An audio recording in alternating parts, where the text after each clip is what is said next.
प्यारे नाजरीन, अस्सलाम वालेकुम। मेरे शौहर के 5 दोस्त थे। जुमे की रात पहले दोस्त की बीवी दूसरे दोस्त के पास जाती, उसकी बीवी उसके पास और उसकी बीवी उसके पास। शौहर ने जब मुझसे यह बात की तो मुझे बहुत गुस्सा आया और मैंने साफ इनकार कर दिया। शौहर रोज़ाना मेरी मिन्नतें करता, मेरे पाँव पकड़ता। फिर एक दिन तंग आकर मैंने हाँ कर दी। फिर शौहर के दोस्त के घर गई तो उधर मेरे होश उड़ गए। जैसे ही कमरे में दाखिल हुई मुझे पहले से पता था कि इस कमरे में जो होने वाला है बहुत बड़ा गुनाह है, बहुत बड़ी जलालत है, मजबूरी है। लेकिन मुझे यह नहीं पता था कि मजबूरी बुरे ख्वाब में बदल जाएगी, क्योंकि जब मैं कमरे में दाखिल हुई तो मैंने देखा कि यहाँ पे वो शख्स नहीं था जिसके पास मुझे भेजा गया था, बल्कि यहाँ पर एक लंबे कद का हबशी। मुझे हमेशा से ही मॉडर्न लड़के से शादी करने का शौक था। मेरा नाम नीलम है। मैं बहुत ही ज्यादा खूबसूरत जवान थी।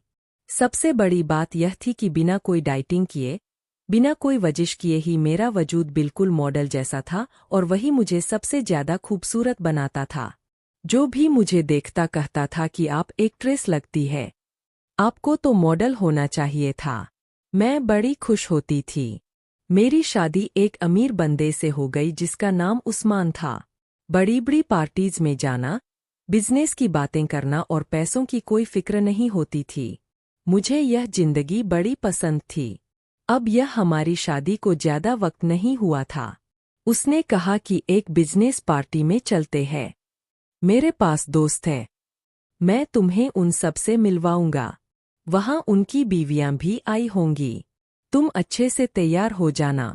मैं भी यह सुनकर खुश हुई और अच्छे से तैयार हो गई।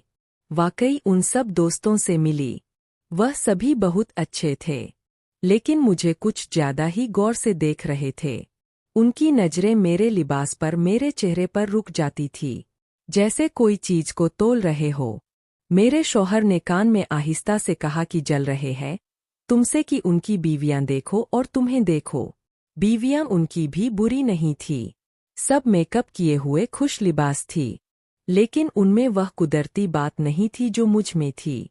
थोड़ी देर उनके साथ बैठी तो वह बातें करने लगी कि अपने आप को फिट रखने के लिए हम लोग इतने जतन करते हैं, हमें तो हमारे शौहर हमारी मर्जी का खाने भी नहीं देते। एक ने हंसकर कहा कि हमें हर हफ्ते जिम जाना पड़ता है और न्यूट्रिशन वाली डाइट फॉलो करनी पड़ती है। दूसरी बोली अगर हमने तली हुई चीजें खा ली तो अगले दिन शौहर की डांट सुननी पड़ती है। मैंने हंसते हुए कहा कि ऐसा क्यों? फिर अमीर होने का क्या फायदा जब बंदा अपनी मर्जी का खाना ही ना खा सके? वो कहने लगी कि तुम नहीं समझोगी लेकिन कुछ वक्त बाद समझ जाओगी। उनके लहजे में एक ऐसी बात थी जिसे मैं समझ तो गई थी लेकिन यकीन नहीं किया। फिर पार्टी खत्म होने के करीब थी। सब लोग गाड़ियां निकाल रहे थे। मैं अपने शौहर के साथ बाहर आई तो एक अजीब सा मंजर देखा। मेरे शौहर ने जिस तरह तारुफ करवाया था उस हिसाब से उस औरत को दूसरे आदमी के साथ जाना चाहिए था और उस औरत को उस आदमी के साथ जाना चाहिए था, लेकिन वह गलत आदमियों के साथ गाड़ी में बैठकर बड़े इत्मीनान से जा रही थी। वो हंस रही थी, एक दूसरे के शानों पर हाथ रख रही थी, जैसे उनके दरमियान कोई झिझक या हद बाकी ही ना हो। मैंने हैरत से अपने शौहर को देखा तो वो फोन में मशरूफ था, जैसे उसे कोई फर्क ना पड़ता हो। मुझे अजीब सा लगा। मेरे दिल में सवाल उठा कि अगर किसी दोस्त के शौहर के साथ यूं गाड़ी में बैठ जाऊं तो मेरा शौहर कभी बर्दाश्त करेगा? वो तो मुझे अकेले बाहर जाने नहीं देता। रात को किसी मर्द के साथ गाड़ी में बैठने देना तो दूर की बात है। मैंने उस वक्त कुछ ना कहा। मुझे लगा कि शायद गाड़ी खराब हो गई होगी या किसी ने दरमियान में उतरना होगा। लेकिन जब अगली 2-3 पार्टीज में मैंने यही मंजर देखा तो मेरा शक यकीन में बदलने लगा। हर बार जो जिसकी बीवी थी वो आती अपने शौहर के साथ थी लेकिन जाती दूसरे के शौहर के साथ थी। कुछ की नजरें मिलती थी, कुछ के हाथ एक दूसरे के हाथों पर रुके रहते थे और सबके चेहरों पर एक अजीब सी चमक होती थी, जैसे वह सब किसी खुफिया खेल का हिस्सा हो। अब मुझे यह मामला गड़बड़ लगने लगा। मेरी नींदें उड़ने लगी। दिल में वसव से आने लगे कि कहीं मेरा शौहर भी तो उन सब की तरह नहीं।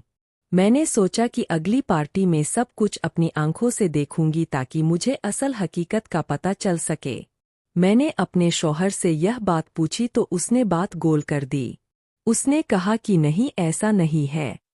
वो गाड़ी खराब थी और एक दूसरे के घर के साथ ही रहते हैं, इसलिए ऐसा हो रहा था। मैंने कहा कि लेकिन दोनों गाड़ियां तो जा रही थी, तो फिर जो जिसकी बीवी थी वो उसके साथ यूं ही बैठी। मेरे शौहर ने कहा कि यह छोड़ो, ऐसे ही होगा, कोई मसला हमें क्या। यह देखो, मैं तुम्हें कुछ दिखाता हूँ। उसने मुझे एक तस्वीर दिखाई। मैंने देखा तो तस्वीर में एक सियाम आदमी खड़ा था।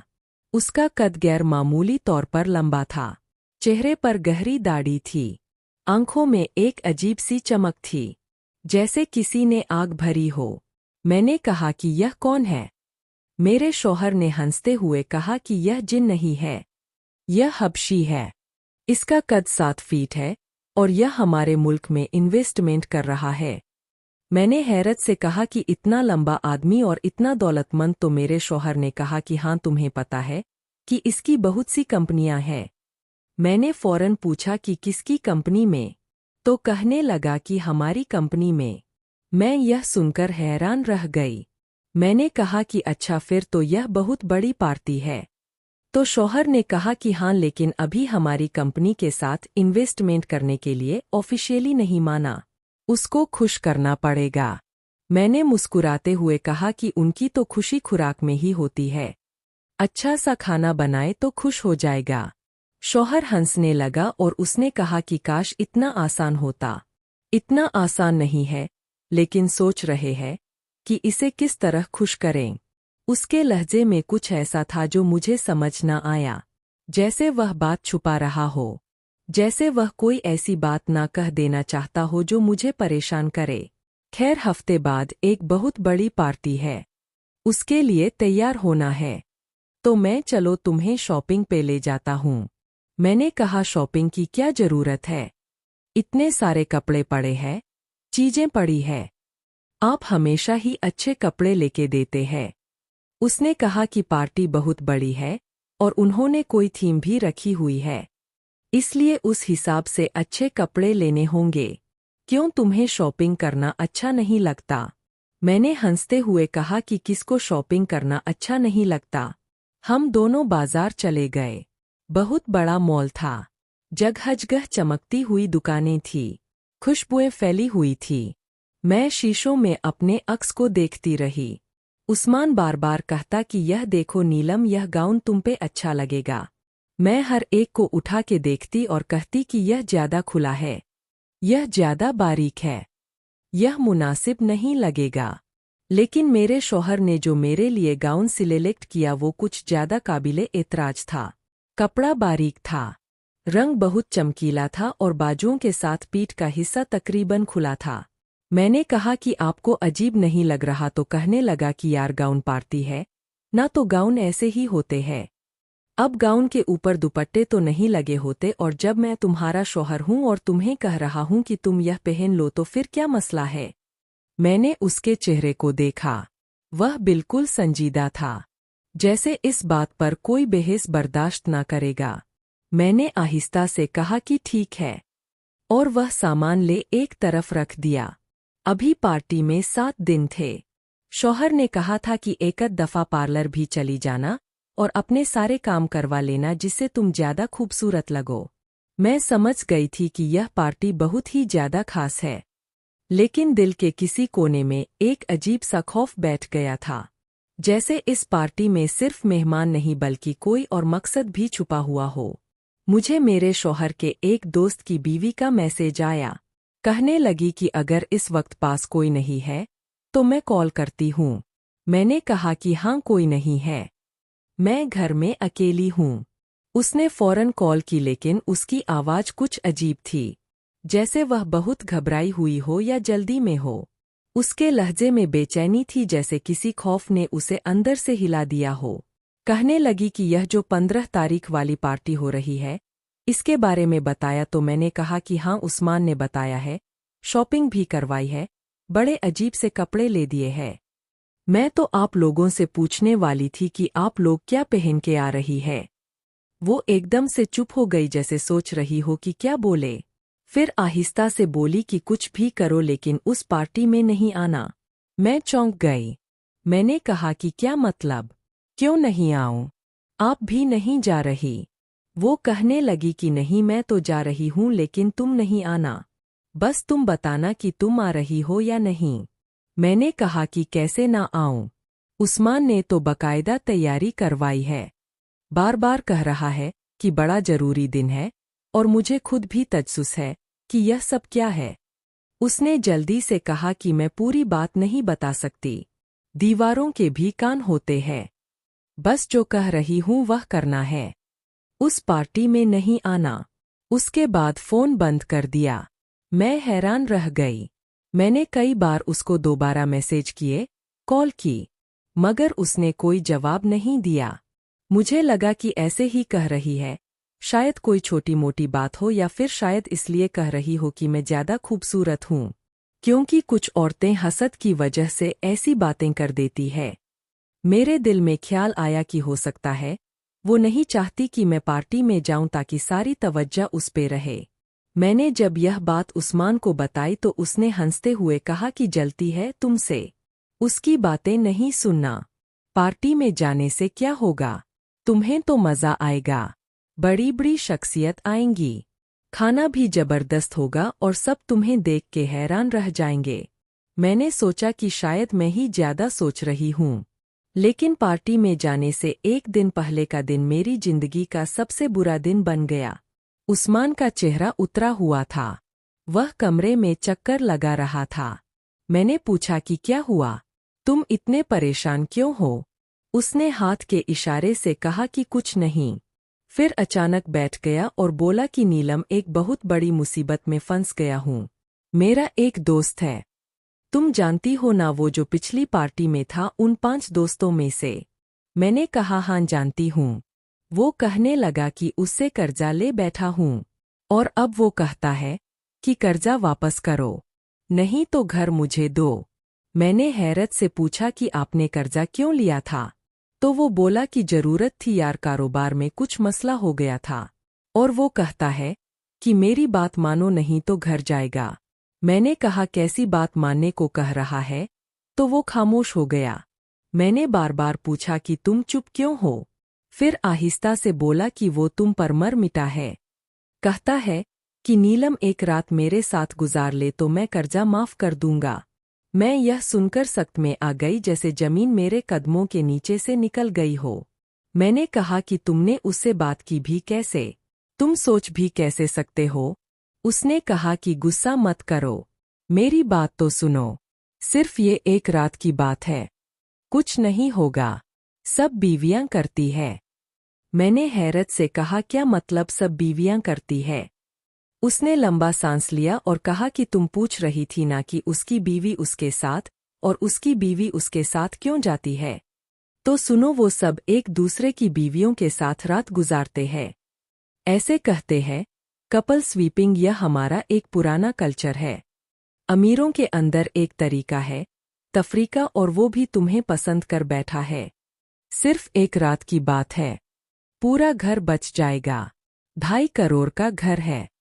नीलम मैं तुम्हारे कदमों में गिरने को तैयार हूँ, बस यह कुर्बानी दे दो। मैंने गुस्से से कहा कि घर बच जाएगा, मेरी इज्जत का क्या होगा? क्या तुम्हें जरा सा भी शर्म नहीं आई कि तुम अपनी बीवी को किसी और के बिस्तर पर भेजने की बात कर रहे हो? उसने कहा कि तुम बिना वजह जज्बाती हो रहे हो, यह नॉर्मल बात है, सब अमीर घराने यही करते हैं। मैंने तड़प कर कहा कि फिर इसका मतलब यह है कि उनकी बीवियां तुम्हारे साथ भी रात गुजार चुकी है। उसने नजरें झुकाई, फिर आहिस्तों से कहा कि हाँ। मैं हैरान रह गई, मेरा जिस्म कांपने लगा, मेरी आंखों से आंसू निकल आए। मैंने कहा कि मैं कहाँ फंस गई हूँ, यह कैसी जिंदगी है जिसे मैं ख्वाब समझती थी। वह तो असल में दोजख निकली। उन लोगों के कपड़े साफ है लेकिन उनके दिल काले हैं। उनकी महफिलें रोशन है लेकिन उनके अंदर अंधेरा है। मैंने साफ इनकार कर दिया, मैंने कहा कि चाहे घर चला जाए मैं अपनी इज्जत नहीं बेचूंगी। वह बार बार समझाता रहा मगर मैं पत्थर की दीवार बन गई। मैंने दिल ही दिल में फैसला कर लिया कि अब मैं किसी भी कीमत पर उस पार्टी में नहीं जाऊंगी। जैसे जैसे पार्टी का दिन करीब आ रहा था, मेरा शौहर परेशान होता जा रहा था। वो देर रात तक जागता रहता था, बार बार फोन करता, किसी से बात करता, और जब मैं पूछती कि किससे बात कर रहे हो तो कहता कि बिजनेस का मसला है। उसके चेहरे पर फिक्र की लकीरें गहरी होती जा रही थी।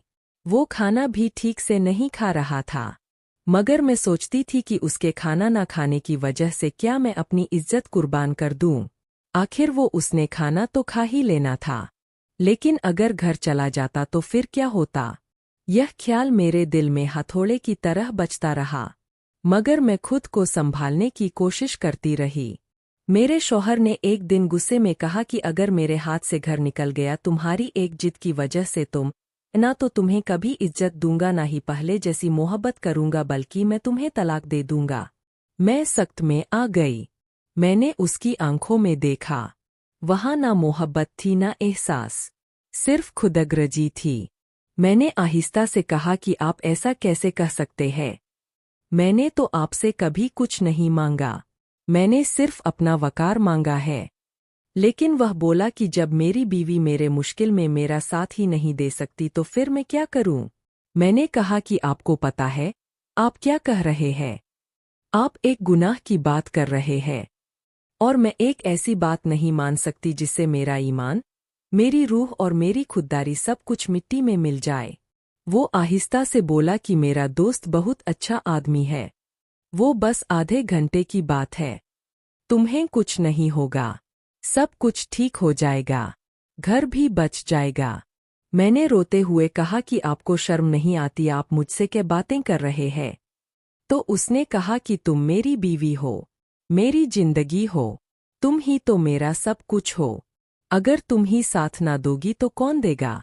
मैंने कहा कि आपके लिए मैंने सब कुछ छोड़ा, अपने माँ बाप को छोड़ा, अपनी इज्जत को आपके नाम किया, और आज आप मुझसे कह रहे हैं कि किसी और के पास जाऊं। वो बोला कि नीलम बस एक बार मेरी बात मान लो वरना मैं तुम्हें तलाक दे दूंगा और तुम्हें खाली हाथ घर से निकाल दूंगा। मैं खामोश हो गई, मेरे पास कोई रास्ता नहीं बचा था। मैंने सोचा कि अगर घर चला गया तो मैं कहाँ जाऊंगी? मेरा तो वैसे भी कोई नहीं था और मैं अपने शौहर से मोहब्बत करती थी। मैं यह सब सुनकर अंदर से टूट चुकी थी, मगर मेरे पास कोई और रास्ता नहीं था। उसने कहा कि ताने नहीं दूंगा क्योंकि अपनी मर्जी से भेज रहा हूँ, तुम्हारे लिए सब आसान हो जाएगा। मैंने आंखें बंद कर ली और दिल ही दिल में रो पड़ी। पार्टी का दिन आया तो उस दिन जैसे सारा शहर जगमगा रहा था। उस्मान ने मुझे खूब तैयार करवाया। 25,000 का तो सिर्फ मेरा मेकअप करवाया गया था। इतने बड़े ब्यूटी पार्लर में मैंने कभी कदम नहीं रखा था। 4-4 लड़कियां मेरे इर्दगिर्द खड़ी थी, बाल समा रही थी, लिपस्टिक लगा रही थी, पाउडर लगा रही थी, और हर थोड़ी देर बाद कहती थी कि आप तो बहुत हसीन हैं, आप तो बिल्कुल फिल्मी हीरोइन लग रही है। मैं मुस्कुरा तो रही थी मगर दिल के अंदर एक तूफान बरपा था। सूट मेरा पहले ही महंगा था, लेकिन मैं सोच रही थी कि यह कपड़े मैं खुशी से पहन रही हूँ या अपनी तबाही के रास्ते पर। जब मैं घर वापस आई तो आईने के सामने खड़ी हुई, खुद को देखा तो खुद से नफरत सी महसूस हुई। मैंने कहा कि आपके दोस्त ने तो मुझे पहले भी देखा हुआ है, फिर इतना तैयार करना क्यों जरूरी है? तो कहने लगा कि उसने खुद कहा है कि अच्छे से तैयार करवा के लाना। मैंने चौंक कर कहा तो इसलिए आप शॉपिंग करवा रहे थे, इसीलिए सब कुछ हो रहा था। तो उसने मेरी आंखों में देखते हुए कहा कि देखो मुझे मुसीबत में नहीं डालो, मैं कुछ भी बोलूंगा तो मैं बुरा ही लगूंगा, तुम बस आज के दिन के लिए मेरी बात मान लो, बाकी सब मैं संभाल लूंगा। मैं चुप हो गई, दिल जैसे पत्थर बन गया। वो मेरे पास आकर बोला कि तुम बहुत प्यारी लग रही हो, तुम्हें देख के हर कोई हैरान रह जाएगा। फिर हम लोग पार्टी के लिए निकल गए। रास्ते में म्यूजिक बज रहा था, लेकिन मेरे कानों में कोई आवाज नहीं जा रही थी। मैं खिड़की से बाहर अंधेरी सड़कों को देखती रही। हर मोड़ पर दिल धड़कता था, जैसे मुझे किसी अंधेरे में धकेलने के लिए गाड़ी दौड़ रही हो। पार्टी वाकई बहुत खूबसूरत थी। बड़ी बड़ी गाड़ियां लगी थी। रंग-रंग की रोशनियों से सारा हाल जगमगा रहा था। हर तरफ खुशबू फैली हुई थी। अमीर लोग मुस्कुरा रहे थे, गले मिल रहे थे और मैं एक ऐसी दुनिया में दाखिल हो चुकी थी जहां सबके चेहरे रोशन थे, मगर दिल मुर्दा थे। कुछ देर बाद उस्मान के दोस्त ने हमें आकर सलाम किया। उसने मुस्कुरा के मेरी तरफ देखा और बोला कि आप बहुत हसीन लग रही है। उस्मान ने कहा कि मैंने कहा था ना तुम्हें नीलम बहुत खास है। फिर उसने आहिस्ता से कहा कि मेरा कमरा ऊपर है। मैंने चौंक कर उस्मान की तरफ देखा। उसने नजरें चुराई और बोला कि वो यहीं पर है, बस तुम अंदर चली जाओ। मैंने कहा कि आप किस किस्म के इंसान हैं। मैं रोने लगी तो वह बोला, अरे रो क्यों रही हो, मेकअप खराब हो जाएगा। 25,000 का मेकअप है। मैंने उसकी तरफ देखा तो लगा जैसे मैं किसी अनजाने इंसान के साथ खड़ी हूँ। वह मेरा शौहर नहीं, कोई और था। मैं समझ गई थी कि मेरे लिए एक तरफ कुआं और एक तरफ खाई है। उस आदमी ने मेरी बात नहीं मानी। उसको एहसास भी नहीं होना। उसको एहसास होता तो एक हफ्ते से मुझे किसी गैर आदमी के पास भेजने के लिए तैयारियां न करवा रहा होता। मैंने सोचा कि बस जिस तरह यह सब शुरू होगा इसी तरह खत्म भी हो जाएगा। एक दफा शुरू हो जाएगा तो खत्म हो जाएगा। चली जाती हूँ और उसको अपनी जिंदगी का बुरा ख्वाब समझ के भूल जाती हूँ। मुझे कमरे में भेजकर मेरे शौहर ने शायद बाहर से लॉक भी लगा दिया था।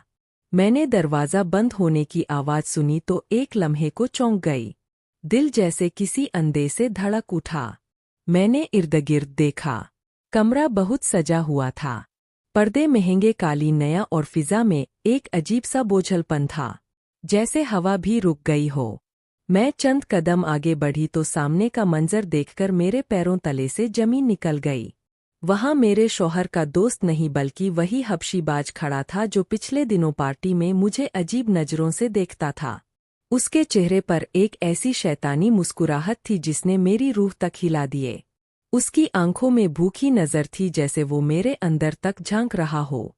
मैं पीछे हटी, दरवाजे की तरफ दौड़ी।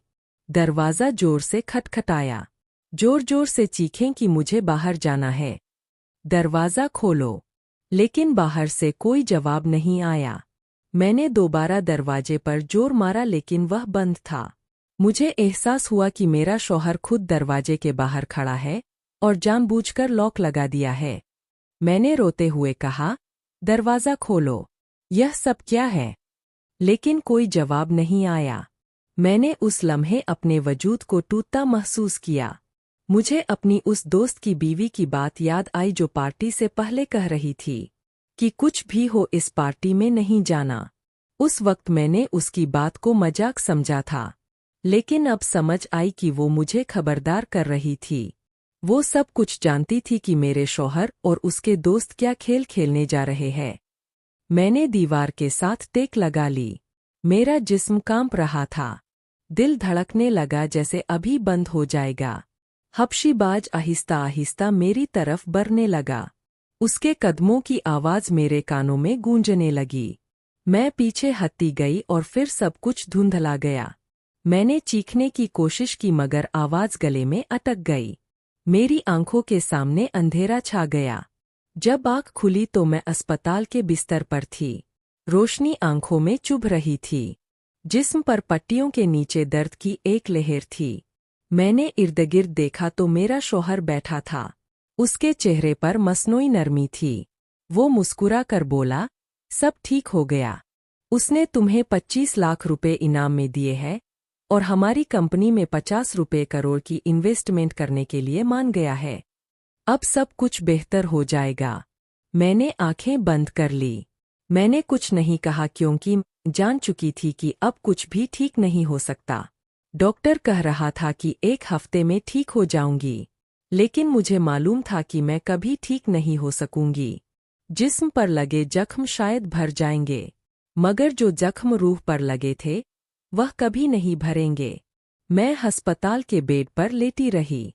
शौहर मेरा बहुत ख्याल कर रहा था, फूल लाता था, दवाएं वक्त पर देता था, लेकिन मैं अंदर से खाली हो चुकी थी। मेरे दिल में अब उसके लिए कोई एहसास नहीं था, सिर्फ नफरत थी। और एक फैसला जब मैं ठीक हुई तो मैंने तलाक लेने का नहीं बल्कि खुद को उससे अलग करने का फैसला किया। जब उसको मालूम हुआ तो वह रो पड़ा। वो मेरे कदमों में बैठ गया, कहने लगा मुझे छोड़कर मत जाओ। मैंने गलती की, मैं पागल हो गया था। मैंने उसे देखा और कहा कि तुमने सिर्फ मेरा जिस्म नहीं बेचा, मेरी रूह भी मार दी है। अब कुछ बाकी नहीं रहा। मैं वहां से चली गई। मेरे पास कुछ पैसे थे। मैंने एक होटल में कमरा ले लिया और वहीं रहने लगी। वो बार बार फोन करता था, रोता था कि वापस आ जाओ। लेकिन मैंने सोच लिया था कि मैं उसको छोड़ दूंगी और अपनी बाकी जिंदगी उसके साय से भी दूर गुजारूंगी। मेरे साथ कितना बुरा हुआ था, इतना बुरा कि शायद मुझे उसके बाद यह सोचना भी नहीं चाहिए था कि मुझे अपने शौहर के साथ रहना है। लेकिन अभी तक मैं यह फैसला नहीं कर पाई थी। अभी तक मैं उसे नहीं कह पाई थी कि मुझे तलाक दे दो, क्योंकि यह कोई फिल्म नहीं थी, ना कोई ड्रामा, ना कोई कहानी, बल्कि मेरी अपनी जिंदगी थी। और जिंदगी में ऐसा नहीं होता कि जल्दी जल्दी रिश्ते खत्म हो जाए। इंसान चाहकर भी सब कुछ एकदम खत्म नहीं कर पाता। उसने मुझे किसी और के सामने पेश किया था, बाकायदा प्लानिंग बनाकर मुझे धोखा दिया था। लेकिन फिर भी मैं सोच रही थी कि शायद वह बदल गया है, शायद अब दोबारा ऐसा नहीं करेगा। लेकिन अगर वो मुझे अपनी इज्जत समझता तो कभी मेरी जिंदगी में इतना बड़ा तूफान पैदा ना करता। मैं अभी भी सोच में थी कि क्या करूं, क्या फैसला लूं। फोन मुसलसल आता रहता था। जब भी उसका नाम मोबाइल पर चमकता मेरा दिल कांप उठता। मैं फोन नहीं उठाती। वो मैसेज छोड़ता कि माफ कर दो, मैं बदल जाऊंगा, जो कहोगी वही करूंगा, जैसा कहोगी वैसा बन जाऊंगा, दूसरे शहर ले चलूंगा, बस मुझे छोड़कर मत जाओ। मैं घंटों उसके मैसेज पढ़ती रहती थी और खुद से लड़ती रहती। मेरा दिल कहता कि सब खत्म कर दो, लेकिन दिमाग कहता कि शायद यह सच में बदल गया है। मैंने आखिरकार उसकी बात मान ली। सोचा कि शायद यह वाकई सुधर गया है और यह उसकी पहली और आखिरी गलती थी। 1 साल बहुत खुशी से गुजरा।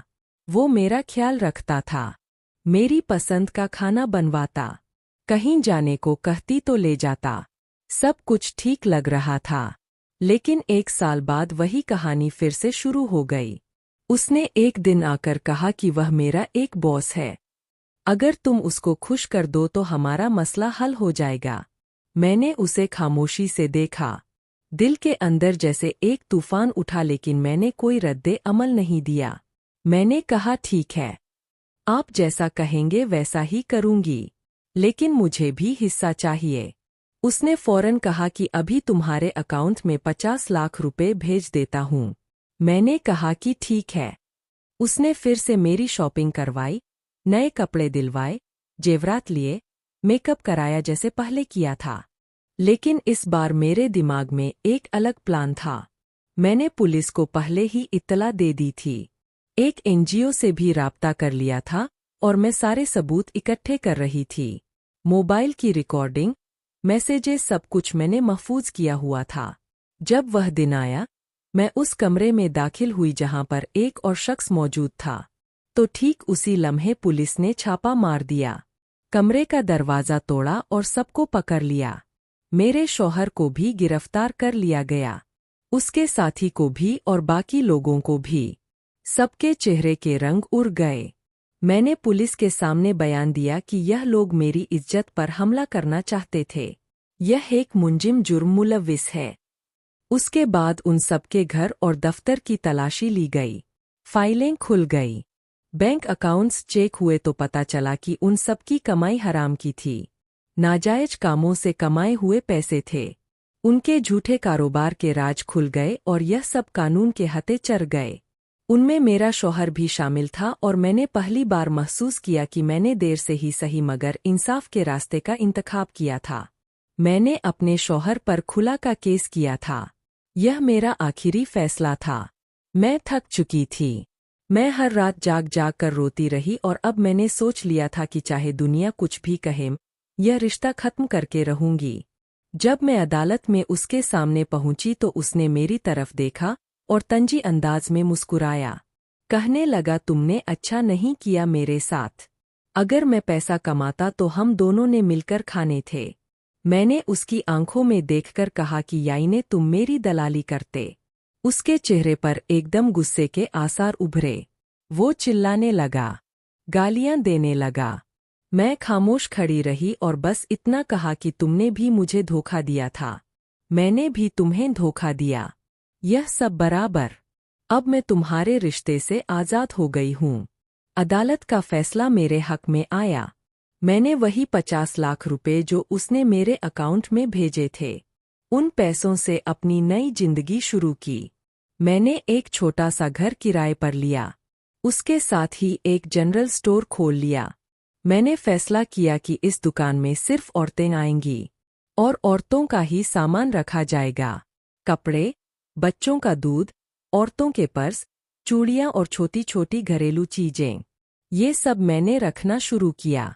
मेरे पास इतनी बचत थी कि मैंने 2 खवातीन को भी काम पर रख लिया जो दुकान संभालती थी। मैं सुबह शाम खुद भी काम करती थी। बच्चे मोहल्ले के छोटे छोटे आते थे, उनके लिए मैंने दुकान के एक कोने में छोटा सा हिस्सा बना दिया, जहां टॉफी, चॉकलेट और खिलौने रखे हुए थे। शुरू में बहुत मुश्किल वक्त गुजरा।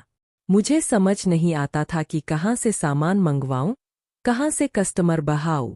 लेकिन आहिस्ता आहिस्ता दुकान चलने लगी। लोग मेरी ईमानदारी की तारीफ करने लगे। औरतें कहती थी कि तुम्हारे यहाँ आकर सुकून मिलता है, कोई मर्दों की गंदी नजरें नहीं होती, कोई खौफ नहीं होता। मैं उनकी बातें सुनती थी और अंदर से मुस्कुरा देती थी कि काश मेरे शौहर ने यही सोचा होता तो आज मेरी जिंदगी कुछ और होती।